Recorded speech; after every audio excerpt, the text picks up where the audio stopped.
आप दोनों ये बोल रहे हैं बार बार कि संसाधन जो था उसी के हिसाब से चीज़ों को जो है दुरुस्त किया गया।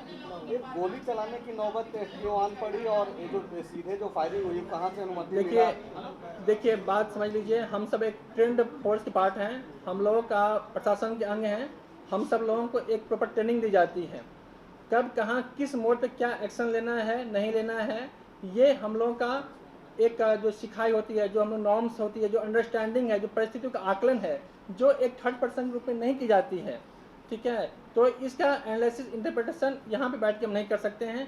क्यों कैसी नौबत आ गई, जब इस पर आप समीक्षा करेंगे, आप भी बहुत अच्छे मीडिया में हैं, आपने भी बहुत सारे चीज़ देखे होंगे, समझे होंगे, जाने होंगे, और हम लोग का एक्शन कितना सही था, कितना लॉजिकल था, कितना जस्टिफाइड था, इस पर अब हम कुछ बोलना मेरा उचित नहीं होगा कि matter is being investigated now. But जो थे उस हालात में, जो हमारी ट्रेनिंग थी, जो हमारे अंडरस्टैंडिंग थी, जो हम लोग परिस्थितियों का आकलन कर पा रहे थे, जो एक कर सकते हैं use minimum force to maximum saving one.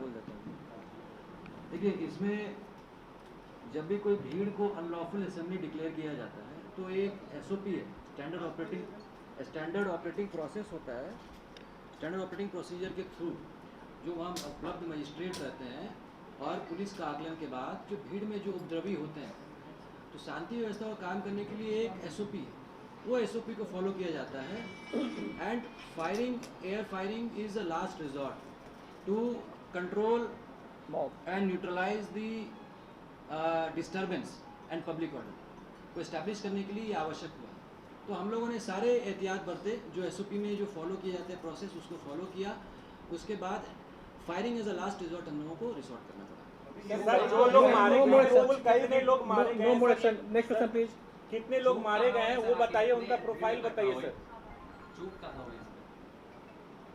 आप इसको चुप बोल रहे हैं, हम तो इसको बोल रहे हैं कि जो हम लोग परिस्थिति का आकलन कर पाए थे, हमारी तैयारी अच्छी थी, तो जो विपत्त स्थिति हो सकती थी उसको टाल दिया गया। जो अतायों के मंसूबे थे, जो मकसद थे, वो कामयाब नहीं होने दिए गए। कमी थी क्या शुरू में इस तरह? नहीं, ऐसी कोई बीत नहीं थी, और फोर्स कमी रहती तो हम आज इस प्रेस कॉन्फ्रेंस नहीं कर पा रहे होते।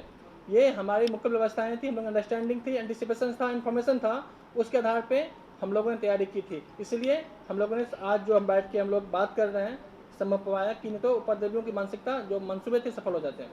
जो लोग कार्रवाई हो रही है, कई जगह बुलडोजर भी चलाए जा रहे हैं। 48 घंटे से ज्यादा का वक्त हो चुका है, रांची में एक भी गिरफ्तारी अब तक क्यों नहीं हुई है, पहचान क्यों नहीं हुई है? आप खुद पूछ रहे हैं कि कौन है, कहाँ है, यहाँ है, वहाँ है, जहाँ है, ये सवाल अभी तक सवाल क्यों है? इसलिए क्योंकि हर जो इंसिडेंट है अपने आप में यूनिक इंसिडेंट होता है, और यूनिक इंसिडेंट के का जो एक अपना सबका कोर्स ऑफ एक्शन होता है।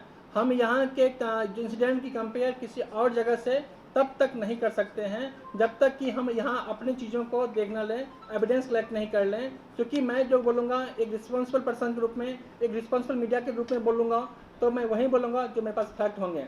मैंने फिर से कहा है, यदि किसी और जगह पे यहाँ के अपने हालात थे, यहाँ पे डिफरेंट तरह के इशूज हुए थे, डिफरेंट तरह लॉन्डर हुए थे, यहाँ पे डिफरेंट तरह से इंजरी आए थे सारे ऑफिसर्स को। आपने देखा होगा, यदि हम लोग इतने होते हैं तो डीसी ऑन द स्पॉट थे, डीआईजी ऑन द स्पॉट थे, एसएसपी, मैं खुद, हमारे सीटीएसपी, तमाम पदाधिकारी वहाँ स्पॉट पे थे।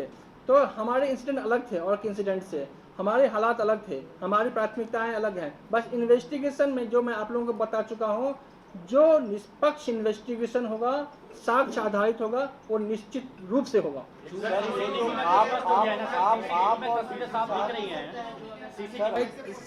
शायद इससे पूर्व मैं रास्ते भी आपको मैंने ब्रीफ किया था कि हम लोग इन्वेस्टिगेशन कर रहे हैं, इन्वेस्टिगेशन स्टार्ट हुआ है, इन नहीं हुआ है। मैंने आपको ये भी कहा, हम जो कुछ भी कहेंगे या जो कुछ बोलेंगे वो साक्ष्य आधारित होगा।